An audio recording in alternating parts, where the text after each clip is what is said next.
Bom dia, boa tarde, boa noite, pessoal. Continuando a nossa aula sobre a Era Vargas. Hoje eu irei apresentar um pouco mais sobre o que foi o Estado Novo, para a gente poder dar uma continuidade assim no nosso conteúdo. Bom, pessoal, o governo ditatorial de 1937, do Estado Novo, começou com a imposição de uma nova Constituição, apelidada como Polaca, em virtude de sua semelhança com a Carta Fascista que vigorava na Polônia. Seu objetivo era gerar um ambiente político de legalidade no universo ditatorial vigente. A nova Constituição sofreu várias transformações no decorrer dos 7 anos do governo Vargas. Apresentava como característica a centralização do poder nas mãos do executivo, que se sobrepõe ao legislativo, podendo o presidente lançar decretos com força de lei. Garantia os direitos individuais de liberdade e segurança, porém, cabe ao Estado o controle da censura e a possibilidade de fechar entidades e autorizar prisões em nome da ordem. Submetia os sindicatos ao governo, criando a figura do sindicalista pelego, ou seja, aquele que mediava as relações entre o governo e a classe trabalhadora, evitando choques com qualquer uma das esferas, principalmente a governamental. Além disso, a Carta de 1937 também proibia o direito de greve. O excessivo poder obtido por Vargas representou, na prática, a eliminação das referências democráticas do país, como a liberdade sindical, o parlamento e a independência do judiciário e a relativa autonomia das unidades federativas que foram vítimas de novos interventores nomeados pelo presidente.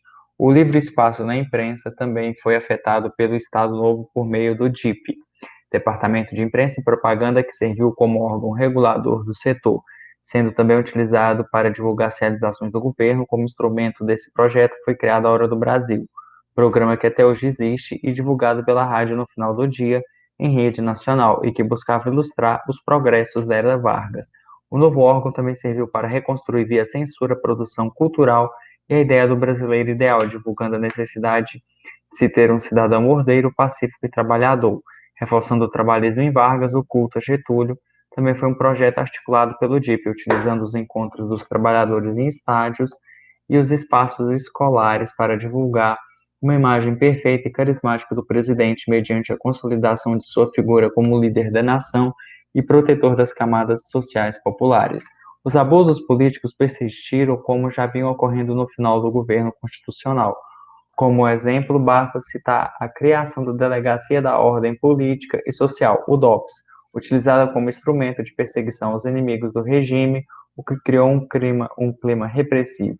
Essa repressão não poupou nem os antigos aliados, como membros da IB, que no período constituíam o único grupo político que ainda se mantinha na legalidade, mas que viram sua organização ser fechada a mando de Getúlio em dezembro de 1937. A retaliação aos abusos contra os integralistas foi sentida pelo governo através da chamada Intentona Integralista, quando os seguidores de Plínio Salgado tomaram de assalto o Palácio da Guanabara, residência do presidente, em 11 de maio de 1938. A reação das tropas do governo encerrou o movimento, levando à prisão e à morte centenas de integralistas. Plínio Salgado, principal liderança do Levante, foi preso, depois exilado em Portugal, retornando ao Brasil apenas com o fim do Estado Novo.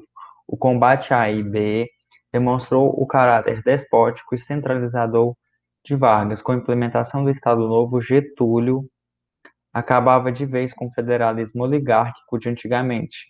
Consolidava seu novo modelo de Estado, centralizado e protagonista do desenvolvimento econômico, e criava espaços para a sedimentação de seu modelo modernizante.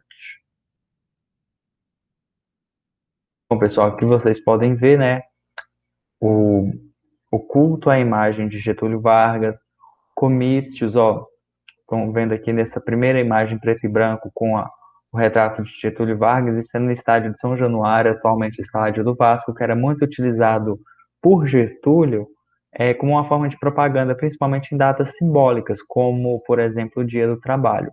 O quadro de Getúlio que tinha que estar em maioria das casas do Brasil, tanto que depois, quando ele vai retornar à presidência, democraticamente tem até uma marchinha que canta "Bota o retrato do velho, bota no mesmo lugar". E aqui a gente vê aqui mais embaixo sobre o cremismo, que foi um movimento que eles queriam Getúlio por conta, vocês vão ver mais para frente quando eu entrar nessa questão que foi tão importante para a gente entender o que sucedeu depois do fim do Estado Novo. Bom, pessoal, se tratando da política trabalhista e da economia, a gente tem que prestar atenção nas seguintes coisas. O governo de Vargas continuou durante o Estado Novo a exercer uma considerável influência sobre o núcleo do movimento operário brasileiro através do controle de sindicatos, além da Lei de 1940, que regulava a aplicação do salário mínimo. O governo lançou a Consolidação das Leis Trabalhistas em 1943, que incorporava as conquistas do operariado durante toda a era Vargas. As concessões trabalhistas também foram fundamentais para a criação da imagem de um líder preocupado com as questões sociais. Deve-se ressaltar que Vargas utilizou todos os meios à sua disposição para aparentar que as conquistas do operariado eram concessões suas. No âmbito econômico, o governo buscou desenvolver uma política industrial nacionalista. A tentativa de romper com a excessiva dependência brasileira dos produtos importados fez com que Getúlio realizasse uma reformulação do frágil parque industrial brasileiro, investindo nas chamadas indústrias de base. Exemplifica esse esforço a criação de grandes empresas estratégicas, como a Companhia Siderúrgica de Volta Redonda, a Companhia Vale do Rio Doce, a Fábrica Nacional de Motores e a Companhia Nacional de Alcalis. O estímulo da Segunda Guerra Mundial por meio da indústria de substituição e do fluxo de capital proveniente de exportações foi fundamental para o sucesso do projeto varguista.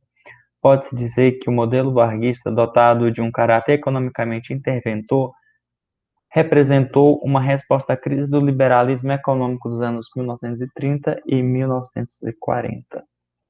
Bom, pessoal, se tratando da política externa, a gente tem que entender que o principal episódio durante todo esse período do Estado Novo foi a Segunda Guerra Mundial.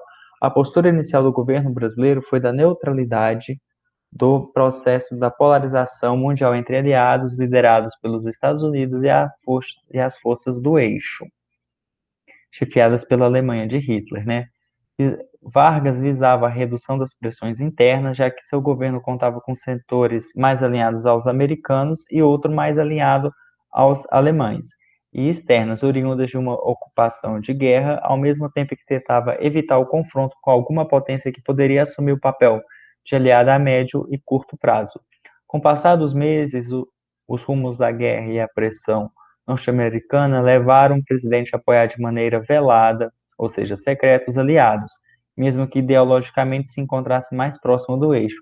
O apoio foi compensado pelo financiamento dos Estados Unidos na construção da usina de Volta Redonda, essencial para o projeto de desenvolvimento industrial do país.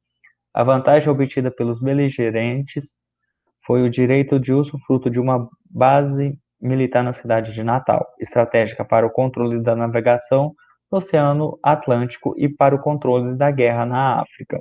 O Brasil também colaborou com a venda de recursos minerais e borrachas fundamentais para abastecer a indústria dos países em guerra. Pessoal, curiosidade, jogam no Google o que foram os soldados da borracha para vocês terem noção de como que foi o esforço de guerra do Brasil. Curiosidade, viu? A reação alemã com esse alinhamento brasileiro aos aliados veio em 1942 com vários ataques a navios brasileiros na costa do país. O governo Vargas não resistiu às pressões externas e internas e declarou guerra ao eixo, enviando tropas para o confronto em 1944, engrossando as forças aliadas com um contingente de 25 mil soldados da FEB, a Força Expedicionária Brasileira, que a gente vai ver mais para frente que a cobra fumou, porque tinha um ditado que era mais fácil uma cobra fumar do que o Brasil entrar em guerra. Após alguns meses, o exército brasileiro voltaria para casa em clima de vitória. Bom, pessoal, nesse quadro aqui foi uma pintura que foi realizada onde a gente vê o Theodore Roosevelt e o Getúlio Vargas numa visita do presidente estadunidense ao Brasil para a criação de uma base em Natal. Bom, pessoal, agora se tratando do fim do Estado Novo. Apesar da excessiva propaganda, o regime do Estado Novo não era uma unanimidade a existência de opositores detidos nos cárceres do governo era um indício desse cenário. No decorrer da década de 1940, algumas manifestações contrárias ao regime voltaram a surgir. O destaque ficou por conta do chamado Manifesto dos Mineiros, divulgado em 1943, que representava a oposição da OAB e setores liberais de Minas Gerais à ditadura de Getúlio Vargas. Entre os participantes encontravam-se políticos como Pedro Aleixo e o ex-presidente Arthur Bernardes, da antiga República Café com Leite. Inclui-se na lista de ações da resistência ao Estado Novo a notória postura de defesa democrática do primeiro Congresso Nacional dos Estudantes e de protestos da União Nacional de Estudantes, a UNE, que existe até hoje.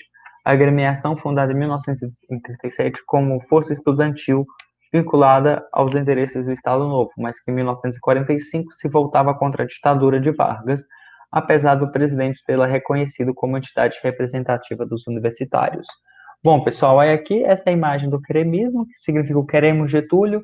Foi um movimento onde, apesar dos pesares, toda a falta de democracia, todo o clima ditatorial, a população se fez uma oposição a todo esse movimento contra Getúlio. E nessa oposição, a gente vê, por exemplo, aqui, ó, pelos cartazes. Olha só, queremos Getúlio porque ele nos deu a SAPS, que era o Serviço da Previdência Social. E outro, nós queremos Getúlio com ou sem constituinte, ou seja, eles queriam Getúlio com ou sem constituição, salve o presidente Vargas. E tinha outro que mencionava ele, pessoal, como o pai dos pobres, para vocês verem tanto que essa figura do Getúlio Vargas, principalmente no que trata a era Vargas, que vai de 1930 a 45, ele se mostra uma figura bastante problemática. Bom, pessoal, por hoje é só. Eu espero que vocês tenham gostado do nosso conteúdo que eu apresentei, que eu montei. E bons estudos. Abraços a todos.